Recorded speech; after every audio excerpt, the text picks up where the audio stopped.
Hi everyone, कैसे हैं आप लोग। आई होप कि आप सब एकदम बढ़िया होंगे और प्रिपरेशन भी जो आपकी अच्छी चल रही होगी। तो आज जो है 19 मार्च है और आज से लगभग आपके एग्ज़ाम में वो 40 to 45 डेज़ का जो है टाइम बचा हुआ है। तो इस टाइम को आपको बहुत ही अच्छे से यूटिलाइज़ करना है। अभी इस समय समझो कि आपके लिए ना एक एक मिनट जो है बहुत ज़्यादा इंपॉर्टेंट है। और मोस्ट क्या होता है कि मतलब बहुत सारे ऐसे स्टूडेंट होते हैं जो पूरे साल भर खूब अच्छे से पढ़ाई करते हैं, बट एट द एंड क्या वो मतलब थोड़ा रिलैक्स हो जाते हैं और मतलब एक तरह से डिमोटिवेट होकर होप छोड़ देते हैं कि नहीं अब हमारा सिलेक्शन नहीं होगा तो हम अब नहीं पढ़ते हैं। तो देखो जो सिलेक्शन होता है ना लास्ट के मोमेंट में जो अच्छा कर जाए, जो अच्छे से पढ़ाई कर लेता है वही मतलब फिर जो होता है उसी का सिलेक्शन हो जाता है। बहुत बार आपने ऐसा देखा होगा, बहुत ऐसे सारे स्टूडेंट होते हैं जो पूरे साल भर नहीं पढ़ते हैं, बट वो एट एट द एंड क्या होता है 2-3 महीने एग्ज़ाम के पढ़ लेते हैं और उनका सिलेक्शन हो जाता है। तो फिर आप लोग यही कंप्लेन करते हो भैया हमने पूरे साल में पढ़ाई की, हमारा नहीं हुआ, बाकी देखो और लोगों का कैसे हो गया। तो देखो अभी लास्ट के मोमेंट में क्योंकि चीज़ें आप जो पहले पढ़े हो अभी आपको नहीं याद रहेंगी, जो आप अभी पढ़ रहे हो वो चीज़ें आपको याद रहेंगी अभी थोड़े टाइम के लिए। तो इसलिए अभी अच्छे से पढ़ाई करो और मॉक टेस्ट दो इस समय। इस टाइम पे आपको जो है किसी भी कोई आपको कोचिंग करना, कोई आपको कोर्स बाय करना है ना, कोई आपको कहीं से नोट्स आपको फिर से बनाना करना, जो आपके पास पहले से आपको चाहे नोट्स हो या फिर आपने जो भी कोचिंग ज्वाइन कर रखी थी या फिर जो आपने टेस्ट सीरीज बाई कर रखी थी, आप लोग उसी को ठीक है आप दो रेगुलर। और हाँ आप जो है मॉक टेस्ट बाई कर सकते हो क्योंकि इस टाइम पे मॉक टेस्ट बहुत इंपॉर्टेंट है, वो भी फुल सिलेबस का। ठीक है, अब इस टाइम पे आप चैप्टर वाइज या फिर यूनिट वाइज क्वेश्चन की प्रैक्टिस मत करो, जो आपको इस समय जो है फुल सिलेबस के क्वेश्चन की प्रैक्टिस करनी है। तो आज जो है हम लोग क्वेश्चंस करने वाले हैं वो किसके, बायोलॉजी के मॉक टेस्ट की आज हम यहाँ पे प्रैक्टिस करेंगे क्वेश्चंस की, जो कि आपके एग्जाम के लिए काफ़ी ज़्यादा इंपॉर्टेंट है। और इसमें कुछ ऐसे भी क्वेश्चन हैं जो आपके प्रीवियस ईयर एग्जाम में जो है आए आए हुए हैं, मैं उनको आपको बताते चलूँगा जो आपके PYQ में आ चुके हैं। तो उससे आप अंदाज़ा लगा सकते हो कि आपसे एग्जाम में कैसे क्वेश्चंस पूछे जाने की पॉसिबिलिटी होती है। ठीक है, तो चलो जो वीडियो शुरू करते हैं। So hey everyone, welcome to Florence Academy Excellence for Nursing. I am Shivam Upadhyay, I am intern student of KGMU college of nursing. तो आज का हमारा जो पहला क्वेश्चन है उसमें बोला है कि which of the following is not a function of smooth endoplasmic reticulum. तो यहाँ पे देखो आपको नोटिस करना है कि यहाँ से आपसे क्या पे पूछा है, नॉट। ठीक है, इसलिए मैं देखो जब क्वेश्चन पढ़ो ना उसको बहुत ध्यान से पढ़ो, क्योंकि कई बार हम लोग ना नॉट, ओनली, नेवर ऐसे कुछ टर्म क्वेश्चन में रहते हैं जिसको हम क्या करते हैं जल्दी के चक्कर में उनको हम ध्यान नहीं देते, तो हमारा क्या होता है हमें आता हुआ क्वेश्चन भी गलत हो जाता है। इसलिए हमें क्वेश्चन को एक बार नहीं, आपको जब भी एग्जाम में क्वेश्चन करने मतलब पेपर देने बैठोगे हर क्वेश्चन को आपको 2 बार पढ़ना है। ठीक है, कुछ भी कैसा कितना भी इजी क्वेश्चन क्यों ना हो, बट उसको आपको क्या 2 बार पढ़ना है। तो उससे क्या होता है कि बहुत बार ऐसा होता है कि आप में कुछ वर्ड्स ऐसे आप भूल जाते हो, बट सेकेंड टाइम आपको क्या होता है पढ़ने में वो आ जाता है। ठीक है, तो इसलिए क्वेश्चन को बहुत ध्यान से पढ़ना। तो क्या बोल रहा है कि निम्न में से कौन सा ऐसा स्मूथ एंडोप्लाज्मिक रेटिकुलम है का कार्य नहीं है। ठीक है, वो नहीं बताना है। तो पहला आपका क्या है, लिपिड सिंथेसिस। तो देखो जो स्मूथ एंडोप्लाज्मिक रेटिकुलम होता है, ठीक है, मैं इसको SER से इसको इसको डिनोट करते हैं। तो जो स्मूथ एंडोप्लाज्मिक रेटिकुलम होता है इसका फंक्शन होता है लिपिड की सिंथेसिस करना। लिपिड सिंथेसिस होता है डिटॉक्सिफिकेशन। ठीक है, डिटॉक्सिफिकेशन, स्टेरॉइड सिंथेसिस। जो हमारे बॉडी में जो स्टेरॉइड बनती है उसकी क्या करता है, सिंथेसिस कराता है, बनाता है। तो अब आप देख लो कि कौन सा ऐसा फंक्शन है जो इसमें नहीं दिया है। तो क्या है कि पहला है आपका लिपिड सिंथेसिस, तो ASER का फंक्शन होता है। डिटॉक्सिफिकेशन ये भी जो है स्मूथ एंडोप्लाज्मिक रेटिकुलम का फंक्शन होता है। स्टेरॉइड सिंथेसिस ये भी आपके SER का जो फंक्शन होता है। क्या नहीं होता है, प्रोटीन सिंथेसिस। अब देखो आप यहाँ पे आपको पता चल गया कि जो है इसका सही ऑप्शन क्या है, वो C है, मतलब प्रोटीन सिंथेसिस जो है SER नहीं करता है। अब आपको ये भी तो सोचना चाहिए कि मतलब अगर SER नहीं करता तो प्रोटीन सिंथेसिस होती कहाँ पे है। तो देखो जो हम जो क्या होता है एक आपका हमारे बॉडी में क्या पाया जाता है, रफ एंडोप्लाज्मिक रेटिकुलम, एंड एक पाया जाता है स्मूथ एंडोप्लाज्मिक रेटिकुलम। तो जो प्रोटीन सिंथेसिस का काम होता है उसको कौन करता है, रफ एंडोप्लाज्मिक रेटिकुलम। ठीक है, रफ एंडोप्लाज्मिक रेटिकुलम इसे क्या RER से इसे रिप्रेजेंट करते हैं। ठीक है, तो आई होप कि आपको आपको ये क्वेश्चन समझ में आ गया होगा। और ये जो क्वेश्चन है ये आपके ये सीनेट के एग्ज़ाम में जो है आ चुका है। तो इसलिए क्वेश्चन को बहुत ध्यान से देखना और इसके सारे हर जितने भी क्वेश्चन करो सारे ऑप्शंस को आपको ध्यान से पढ़ना है। ठीक है, तो आगे बढ़ने से मैं आपको बता दूं कि अगर आप लोग अभी तक जो है वो फुल सिलेबस का जो फ्लोरेंस एकेडमी का जो फुल सिलेबस का टेस्ट सीरीज़ है, आप लोग अगर इसे नहीं ज्वाइन किए हो तो प्लीज़ जाके इसे ज्वाइन कर लो, क्योंकि यह आपके एग्ज़ाम ओरिएंटेड ही टेस्ट सीरीज बनाई गई है। इसमें आपको जो क्वेश्चन दिए गए हैं वो UPSC नेट के सिलेबस और पैटर्न पर बेस्ड क्वेश्चन है। और जो क्वेश्चन है बाइलिंगुअल है, मतलब कि हिंदी और इंग्लिश जो है दोनों मीडियम में अवेलेबल हैं। और ये बहुत ही अफोर्डेबल प्राइस में अवेलेबल है, सिर्फ और सिर्फ कितने 99 रुपीज़ में आपको 18 टेस्ट पेपर जो आपको प्रोवाइड किया जा रहा है फुल सिलेबस का, ठीक है। और जो एग्ज़ाम में लगभग अगर बताऊँ तो आपको लास्ट ईयर जो है 40 to 45 जो क्वेश्चन थे डायरेक्टली हमारे टेस्ट पेपर से ही पूछे गए थे। तो इस बार तो हम नंबर, पिछली बार जो है सिर्फ 10 टेस्ट पेपर थे, इस बार उनकी जो संख्या बढ़ा के 18 कर दिया गया है। तो आप सोच सकते हो कि इस बार क्वेश्चन के आने की पॉसिबिलिटी हमारे पेपर से बहुत ज़्यादा है, और जो क्वेश्चन है काफ़ी रेलिवेंट है और काफ़ी अच्छे क्वेश्चन हैं, ठीक है। और इतना ही अगर आप इसे बाय करते हो तो आपको जो है फ्री ऑफ कॉस्ट जो है फार्मूला शीट भी प्रोवाइड की जाएगी फिजिक्स और केमिस्ट्री की। तो अगर इसे, ठीक है, तो सिर्फ समझो कि 99 रुपीज़ में आपको ये सब कुछ चीज़ें मिल रही हैं। और अगर आप इसे ज्वाइन करना चाहते हो तो आप लोग 8115529251 पे आप व्हाट्सएप करो। वहाँ पर सिंपली आपको जाना है, हाई का मैसेज करना है व्हाट्सएप पे, वहाँ से आपको सारी इन्फॉर्मेशन जो है प्रोवाइड कर दी जाएगी, ठीक है। तो ज्वाइन करना हो तो आप लोग इस नंबर पर जाके व्हाट्सएप कर सकते हो। तो आगे बढ़ते हैं, अगला क्वेश्चन देखते हैं। बोला कि इन विच फॉर्म ऑफ नाइट्रोजन है एब्जॉर्ब बाय प्लांट मेनली, पौधों द्वारा जो है नाइट्रोजन मुख्यतः किस रूप में यहाँ पे जो है एब्जॉर्ब होता है। तो ऑप्शंस क्या है, N2, NH4+, NO3- and NO2-। तो इसका जो सही ऑप्शन क्या है आपका, सी होगा। यहाँ पे होगा NO3-। और NO3- क्या बोलते हैं, नाइट्रेट, ठीक है, इसको क्या बोलते हैं, नाइट्रेट। तो प्लांट जो absorb nitrogen as a nitrate and also NH4, but क्या होता है, नाइट्रेट है यहाँ पे जो डोमिनेट करता है, NH4+ में भी होता है, इसमें भी, इस फॉर्म में भी जो है वो नाइट्रोजन जो है पौधों में एब्जॉर्ब होता है। बट अब यहाँ पे आपको तो दो ऑप्शन अगर सही है तो आपको मेन आपको ढूंढना है कि मतलब कौन जो है, किसको आप फर्स्ट प्रायोरिटी देंगे। तो जो मतलब मोस्ट ऑफ द जो अमाउंट होता है नाइट्रोजन का NO3 में ही होता है, कुछ अमाउंट होता है NH4 में होता है। अगर यहाँ पे NO2 3- नहीं होता तो आप NH4 जो है प्लस आप यहाँ पे टिक कर सकते थे, ठीक है। तो फिलहाल यहाँ पे कौन सा इसका ऑप्शन सही है, सेकंड, थर्ड ऑप्शन नहीं है, सेकंड का। अगला है which part of human ear maintain balance, मानव का कौन सा भाग जो है संतुलन बनाए रखता है। तो आपके क्या ऑप्शंस में, कॉकलिया, टिम्पैनम, सेमिकुलर, यूस्टेशियन ट्यूब। तो यहाँ पे क्या होगा इसका, जो आपका सही ऑप्शन है यहाँ पे, तो इसका जो सही ऑप्शन क्या होगा आपका, सेमी सर्कुलर कैनाल, ठीक है। इसका जो सी ऑप्शन सही होगा, कॉकलिया जो होता है, कॉकलिया किस में हेल्प करता है, हियरिंग में, कॉकलिया हियरिंग में से हेल्प करता है। टिम्पैनिंग जो टिम्पैनम मेम्ब्रेन होती है, ये साउंड वाइब्रेशन, ठीक है। एंड इस जो यूस्टेशियन ट्यूब होती है, प्रेशर बैलेंस करती है,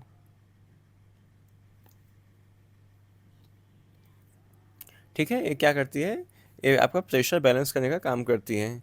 एंड चौथा हमारा क्वेश्चन है, which enzyme is a part of saliva, जो लाल होता है, लाल में पाया जाने वाला कौन सा एंजाइम होता है। तो ऑप्शंस में आपके पेप्सिन, टाइ एंड क्या है, टाइलिन, और ट्रिप्सिन एंड रेनिन। तो फोर्थ का जो है यहाँ पे कौन सा ऑप्शन सही होगा आपका, यहाँ पे टाइलिन होगा, ठीक है। मतलब कि इसका बी ऑप्शन सही होगा। इसको बोलते हैं स्लेवरी एमाइलेज, क्या बोलते हैं, स्लेवरी एमाइलेज, ठीक है। And start digestion to start, किसको, स्टार्च को माल्टोज में कन्वर्ट करता है, जो टाइलिन होता है, ये जो स्टार्च होता है इसको किस में कन्वर्ट करता है, माल्टोज में। अगला क्वेश्चन है कि which stage of meiosis shows है pairing of homologous chromosome, meiosis के किस चरण में जो है समजात गुणसूत्रों का युग्मक होता है। तो leptotene, zygotene, pachytene and diplotene. तो इसका सही ऑप्शन क्या है यहाँ पे, वो आपका होगा जाइगोटीन, ठीक है। जो होमोलोगस क्रोमोसोम्स पेयर, इनको क्या बोलते हैं, सिनेप्सिस भी बोला जाता है इनको। तो किस में होता है, जाइगोटीन में होता है। ये भी क्वेश्चन ध्यान रखना, ये भी आपके एग्जाम में जो है वो पूछा जा चुका है क्वेश्चन। सेल साइकिल आपके एग्जाम के पॉइंट ऑफ व्यू से काफ़ी ज़्यादा इंपॉर्टेंट है, तो सेल साइकिल को काफ़ी अच्छे से पढ़ लेना। अगला है which hormone increase metabolic rate in humans, मानव में उपापचयी दर बढ़ाने वाला हार्मोन है इंसुलिन, थायरॉक्सिन, एड्रेनालिन एंड क्या है, ग्लूकागॉन। तो सिक्स का कौन सा आपका ऑप्शन सही होगा यहाँ पे, थायरॉक्सिन, ठीक है। तो जो थायरॉक्सिन होता है, थायरॉक्सिन बेसिकली क्या करता है, इसको थायराइड ग्लैंड जो होती है सेक्रेट करती है। T3 T4 दो फॉर्म में आपको ये मिलते हैं, एक होता है टेट्राआइडोथायरॉक्सिन, एक होता है ट्राईआइडोथायरॉक्सिन, T3 T4 इनको बोलते हैं। और ये क्या कंट्रोल करते हैं, BMR, ठीक है, बेसल मेटाबॉलिक रेट, ठीक है, इंक्रीज करते हैं। तो क्या होगा, सिक्स का जो है बी ऑप्शन सही होगा, ड्यूरिंग या तो कोई अगर ओबीज, बेसिकली फीमेल्स में काफ़ी ज़्यादा ये डोमिनेट करता है ये थायरॉक्सिन हार्मोन।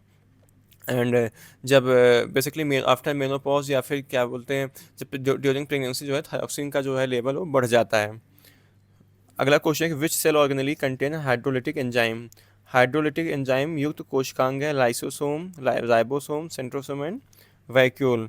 तो क्या होगा इसका सही ऑप्शन आपका लाइसोसोम।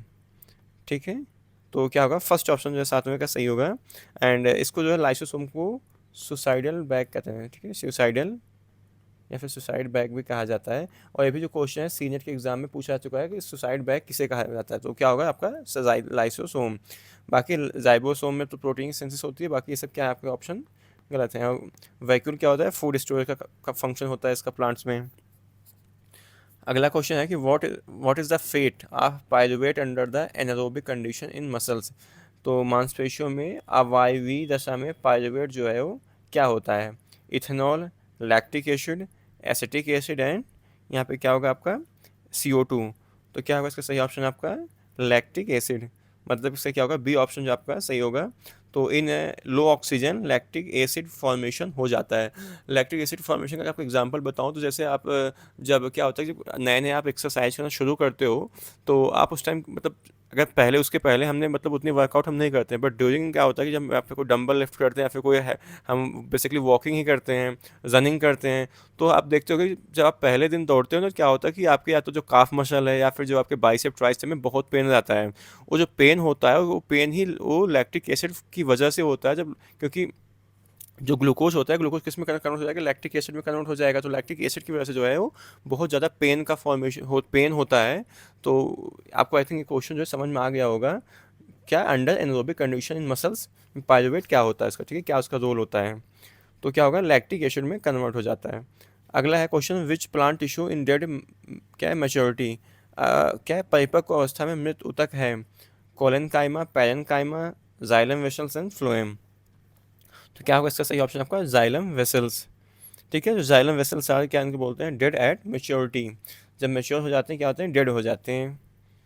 अगला क्वेश्चन है कि which blood vessels carried oxygenated blood in lungs to heart, lungs से हार्ट तक जो है ऑक्सीजनेटेड ब्लड जो है कौन सी वेन वेसल से जो कैरी करती है, फेफड़ों में हृदय तक ऑक्सीजन युक्त रक्त ले जाने वाली वाहिका है, pulmonary artery, pulmonary vein, aorta and vena cava.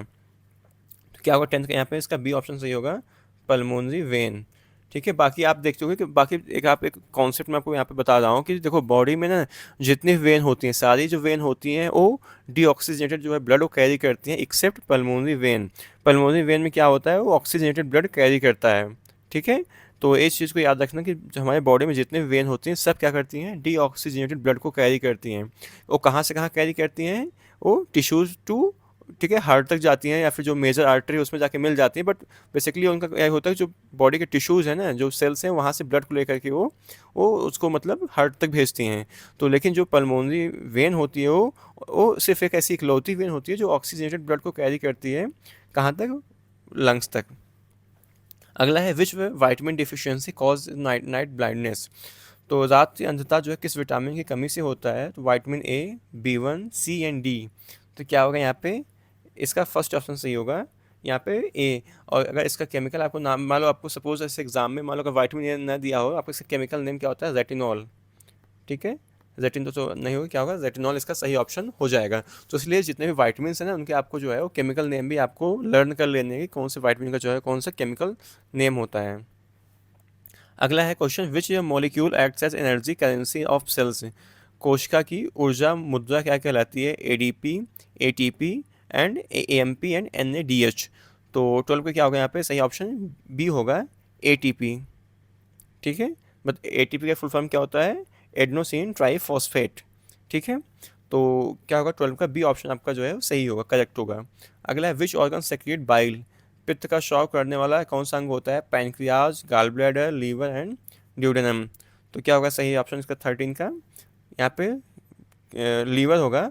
देखो लीवर में जो होता है वो सेक्रेशन होता है, बहुत सारे लोग गॉल ब्लैडर टिक कर देंगे, बट क्या होता है कि लीवर जो है इसका सेक्रेशन करता है, बट जो स्टोरेज होता है वो गॉल ब्लैडर करता है। तो यहाँ पे जो स्टोरेज का फंक्शन होता है कौन करता है, वो गॉल ब्लैडर करता है, और लीवर क्या करता है उसका सेक्रेशन करता है। अगला है विच स्टेज ऑफ माइटोसिस है shows chromosomal alignment at equator. कौन माइटोसिस के किस चरण में जो है गुणसूत्र है विषुवत रेखा पर पाई जाती है, तो प्रोफेज, मेटाफेज, एनाफेज, टीलोफेज। तो क्या होगा यहाँ पे इसका सही ऑप्शन आपका मेटाफेज। ठीक है, तो मेटाफेज होता है क्रोमोसोम्स किस पर अलाइन होते हैं, एक इक्वेटर पर अलाइन होते हैं।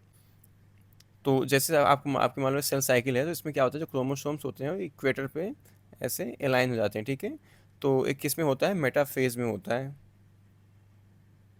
ठीक है, तो अगला क्वेश्चन है कि which organism fixes atmospheric nitrogen, मंडलीय नाइट्रोजन की स्थिरीकरण करने वाला जीव है।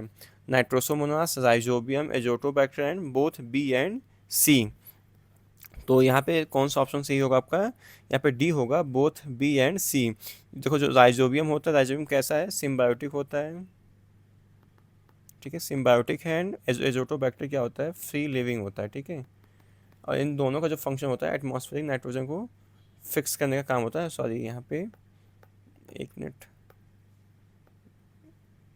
जो राइजोबियम होता है, राइजोबियम क्या होता है, सिम्बायोटिक होता है।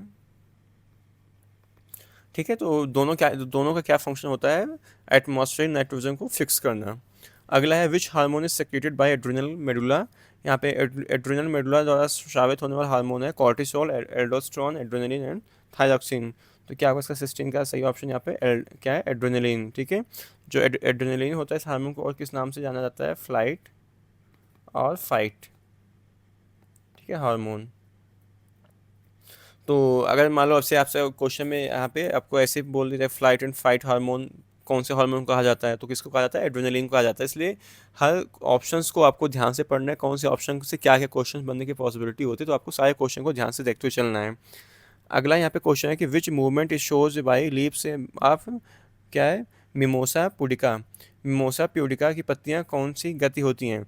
मिमोसा पुडिका को क्या हिंदी में अगर आप इसको बताओ तो इसको छुई मुई का पौधा बोलते हैं, छुई मुई। ठीक है, आपने सुना होगा, आपने एक ऐसी लीफ होती, छोटी बहुत छोटी छोटी पत्तियां पाई जाती हैं। ठीक है, बेसिकली घास होती, ग्रास होती है, इसको छूते तो कैसी पत्तियां मुरझा जाती हैं। ठीक है, तो इस जो पत्तियों को मुरझाना होता है ना, वो कौन सी गति शोज करती दिखाती है, तो क्या होगा, tropic, nastic, tactic and autonomic. तो 17 का कौन सा ऑप्शन सही होगा, यहाँ पे बी होगा, यहाँ पे क्या, नेक्टिक। तो movement independent but direction of stimulus. ठीक है, जैसे ही मतलब आप छुओगे क्या हो जाएगी, वो अपने आप सिकुड़ना, पत्तियां शुरू हो जाती थी। इसको बोलते हैं मिमोसा प्यूडिका। इस चीज़ मतलब नाम को याद रखना, मिमोसा प्यूडिका किसको, छुई मुई को कहा जाता है। आमतौर पर गाँव में हर जगह में देहात में मिल जाता है पौधा। अगला है which type of respiration occur in east. East में किस प्रकार का जो है वो श्वसन होता है, तो एरोबिक, एनारोबिक, क्यूटेनेशियस एंड क्या है, ट्रैकियल। तो क्या होगा इसका सही ऑप्शन आपका है एनारोबिक। ठीक है, तो क्या होगा, बी ऑप्शन सही होगा, फर्मेंटेशन। सब क्या होता है, फर्मेंटेशन होता है, और उससे क्या कराता है, एल्कोहल बनाता है एंड CO2 गैस जो है वो रिलीज करता है ईस्ट। अगला क्वेश्चन है कि which is the ploidy of endosperm in angiosperm. जो आवृत वीजीव में एंडोस्पर्म की जो है गुणसूत्र संख्या कितनी होती है, तो haploid, diploid and triploid and tetraploid. तो क्या होती है, ट्रिप्लॉइड होती है। यहाँ पे सी ऑप्शन सही है, इसको 3N से भी जो रिप्रेजेंट करते हैं। मान लो आपसे एग्जाम में ट्रिप्लॉइड लिख के ना 3N नहीं लिख दिया और 2N या सिर्फ N 4N लिख दिया, तो आपको क्या करना है, पे यहाँ पे वो 3N को टिक करना है, मतलब ट्रिप्लॉइड होगा। देखो जो इसमें क्या होता है, डबल फर्टिलाइजेशन होता है। अब मैं अभी बताता हूँ इसमें 3N कैसे होता है, तो इसमें क्या होता है, डबल फर्टिलाइजेशन होता है। ठीक है, डबल फर्टिलाइजेशन होता है, स्पर्म प्लस एग। ठीक है, इससे क्या बन जाएगा, एम्ब्रियो बन जाता है, और 1 स्पर्म प्लस 2 पोलर न्यूक्लियाई। ठीक है, 2 पोलर न्यूक्लियाई से क्या बन जाएगा, एंडोस्पर्म। और इसकी प्लॉइडी लेवल क्या होती है, 3N। ठीक है, तो इसका 19 का कौन सा ऑप्शन सही होगा, सी जो है आपका सही ऑप्शन होगा। अगला है which structure connects mother to and foetus. कौन सा ऐसा स्ट्रक्चर होता है जो मदर्स को फीटस से कनेक्ट करता है, तो क्या होता है, amnion, placenta, umbilical cord and यहाँ पे कोरियन। तो जैसे मान लो यार क्या है, यूट्रस है। ठीक है, यूट्रस है, एक क्या होगा, प्लेसेंटा यहाँ अटैच होता है, एक कॉर्ड आ गई, और यहाँ पे आपका एमनियोटिक बैग बैग है, इसमें एमनियोटिक फ्लूइड से भरा हुआ है। ठीक है, और फीटस क्या है, फिटस इसके अंदर है। ठीक है, तो जो ए आप देख रहे हो कि जो एक स्ट्रक्चर ये आया है यहाँ पे, मैं इसको थोड़ा अलग कलर से आपको दिखा देता हूँ। ये जो स्ट्रक्चर आया है, क्या अगर फीटस को जो है वो मैटरनल सरफेस, जो मतलब जो फीटल सरफेस वाला प्लेसेंटा है, उससे क्या है, कनेक्ट कर रहा है। तो इस स्ट्रक्चर क्या बोलते हैं, अम्बिलिकल कॉर्ड। ठीक है, क्या हो, तो इसका कौन सा ऑप्शन सही होगा, सी ऑप्शन जो है सही होगा, 20 का। बाकी देखो इसको बोलते हैं प्लेसेंटा बोलते हैं, ये आपका प्लेसेंटा है। एमनियॉन क्या होता है? एमनियॉन बेसिकली जो ये जो बाहर स्ट्रक्चर है बना हुआ है ना, ये इसका जो बाहर जो एमनियोटिक फ्लूइड जिसमें भरा जो एमनियोटिक बैग है ये, इस बैग की जो मतलब इसमें दो लेयर हो पाई जाती है कि एमनियॉन होता है, कोरियन होती है। तो जो इंटरनल सरफेस होती है इसकी मतलब मेम्ब्रेन की, उसको बोलते हैं एमनियॉन, ठीक है। तो बाकी कोरियन एमनियॉन गलत हो गया, प्लेसेंटा गलत हो गया, फिर क्या कोरियन, ठीक है। तो क्या क्या होगा इसका सही ऑप्शन? सी होगा, अम्बिलिकल कॉर्ड। उसके बाद अगला क्वेश्चन देखते हैं, इसमें बोला which group is a card universal recipient. सार्वत्रिक ग्राही रक्त समूह है। तो यहाँ पे क्या होगा? A B O and A B. तो किसको बोलते हैं? ए बी, मतलब कि फर्स्ट ऑप्शन जो आपका यहाँ पे सही, सॉरी डी ऑप्शन इसका 21 का जो है सही होगा। क्यों होता है? क्योंकि इसमें क्या होता है? No antibody, no antibodies. अगर कोई एंटीबॉडी है ही नहीं तो can receive all type of blood, ठीक है। अगला है which process leads to formation of urine. मूत्र निर्माण की प्रक्रिया है transpiration, filtration, diffusion and osmosis. तो क्या होगा आपका सही ऑप्शन? यहाँ पे फिल्ट्रेशन, ठीक है। जो ग्लोमेरुलस होता है, ठीक है, जैसे यहाँ पे एक कॉम्प्लिकेटेड जो है वो वेस्कुलर स्ट्रक्चर पैदा, इसको क्या बोलते हैं? ग्लोमेरुलस बोलते हैं। तो क्या करता है, इसी के थ्रू जो होता है वो यहाँ से ब्लड जो है फिल्टर होके फिर आपकी किडनी से होके वो क्या है, यूरेटर से फिर यथा में, ठीक है, वो बाहर निकल जाता है। तो और इस प्रोसेस क्या बोलते हैं? फिल्ट्रेशन को, इसको बेसिकली अल्ट्रा फिल्ट्रेशन बोलते हैं। बट अब यहाँ पे आपको क्या दिया है? फिर से फिल्ट्रेशन लिखा है, तो क्या होगा इसका सही ऑप्शन? फिल्ट्रेशन होगा, ठीक है। अगला है question which plant hormone causes dormancy of seed. बीजों की सुसुप्तावस्था उत्पन्न करने वाला कौन सा हार्मोन होता है? तो auxin, gibberellin, cytokinin, abscisic acid. तो क्या होगा इसका सही ऑप्शन? आपके यहाँ पे होगा एब्सिसिक एसिड, ठीक है। डी ऑप्शन इसका आपका सही होगा। इसको बेसिकली ग्रोथ इनहिबिटर भी बोलते हैं, ठीक है। और ऑक्सिन तो क्या करता है? ग्रोथ को प्रमोट करता है। अगला क्वेश्चन है कि which ecological pyramid is always upright. कौन सी जो होती है पारिस्थितिक है जो पिरामिड सदैव सीधा होता है? तो pyramid of number, biomass, energy and all of these. तो 24 का कौन सा ऑप्शन सही होगा? यहाँ पे सी होगा, यहाँ पे pyramid of energy. Energy always decreases, never inverted, ठीक है। तो आई होप कि आपको जो आज क्वेश्चंस मैंने आपको कराए हो काफ़ी आपको पसंद आए होंगे, और क्वेश्चन आपके एग्जाम के पॉइंट ऑफ व्यू से काफ़ी ज़्यादा इंपॉर्टेंट है। और उसका जो पीडीएफ है उसको अपने टेलीग्राम चैनल पर जो अपलोड कर दूंगा, आप वहाँ से पीडीएफ जो डाउनलोड कर सकते हो। और बाकी इसकी जो टेलीग्राम चैनल की जो लिंक है उसको मैं अपने डिस्क्रिप्शन बॉक्स में डाल दूंगा, वहाँ जाके जो है वो टेलीग्राम चैनल हमारा ज्वाइन कर सकते हो। उस चैनल पर जो है वो रेगुलर जो है पीडीएफ अपलोड किए जाते हैं क्वेश्चंस की प्रैक्टिस के लिए आपको, ठीक है। तो आप लोग जाके उसे ज्वाइन कर लो। बाकी एक बार मैं फिर से आपको रिमाइंड कर देता हूँ कि आप लोग अगर टेस्ट सीरीज ज्वाइन करना चाहते हो तो आप लोग जाके 8115529251 पे आप जाके, ठीक है, वहाँ पे व्हाट्सएप करो। वहाँ से आपको जो है सारी इन्फॉर्मेशन टेस्ट सीरीज से रिलेटेड प्रोवाइड कर दी जाएगी, ठीक है। तो फिलहाल जो आज की वीडियो में बस इतना ही। Thank you so much watching for this video.